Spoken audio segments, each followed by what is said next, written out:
Et hvert menneske har en af 4 typer røde blodlegemer, også kaldet blodtyper. AB0 blodsystemet er et af de blodtypesystemer, som vi har arbejdet med i klassen, ud af de 22, som der findes. Og AB0-systemet indeholder blodtyperne A, B, AB og 0.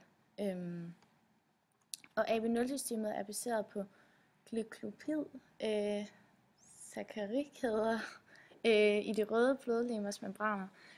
Det gør, at AB0-systemet forskelligt fra de andre blodtypesystemer er, at et individ normalt har antistoffer i blodbanen mod alle andre blodtyper end dets egen. Og det gælder for eksempel, at blodtype A danner antistoffer mod blodtype B. Blodet indeholder antistoffer mod nogle glykoproteiner, som er antigener, som det ikke selv indeholder i de røde blodlegemer. Når man fødes, har man ingen antistoffer i sit system, men meget hurtigt danner immunforsvaret antistoffer. Dette sker, når der kommer udefrakommende stoffer ind i kroppen. Hvis man er født med blodtype A, danner immunforsvaret hurtigt antistof B. Giver man fejlagtigt en person med blodtype A blod fra en donor med blodtype B, vil personens antistoffer straks genkende antigenet og sætte sig på overfladen af donorblodets røde blodlegemer, hvorefter det vil agglutinere og altså klumpe sammen. Antigen er et protein med kulhydrater på siderne, og det er genetisk bestemt, altså at man har arvet det af sine forældre. Og opskriften på et antigen, det står på kromosom nummer 9, og det er dem, der bestemmer, hvilken blodtype vi skal have. Og her der kan man altså se et billede af et antigen.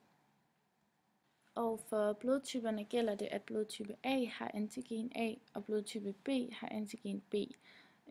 Og som sagt før, så danner blodtype A antistof B, og blodtype B danner antistof A. Inden for blodtyper kan man også snakke om genotyper og fænotyper. En genotype er det, man koder for, altså i det tilfælde blodet, og en fænotype er det, der kommer til udtryk. For eksempel er min fænotype 0, da det er min blodtype, men min genotype er 00, da det er, hvad mit blod koder for. Som afrunding her, der har vi taget vores resultater fra nogle målinger i klassen, og så målinger fra Danmark, hvor man kan se, at det stemmer ikke helt overens klassens resultater, fordi at det er målt på så lille en gruppe. Hvis nu man havde målt på hele Svendborg Gymnasium, så havde det nok været mere præcist. Ellers så stemmer det meget godt overens.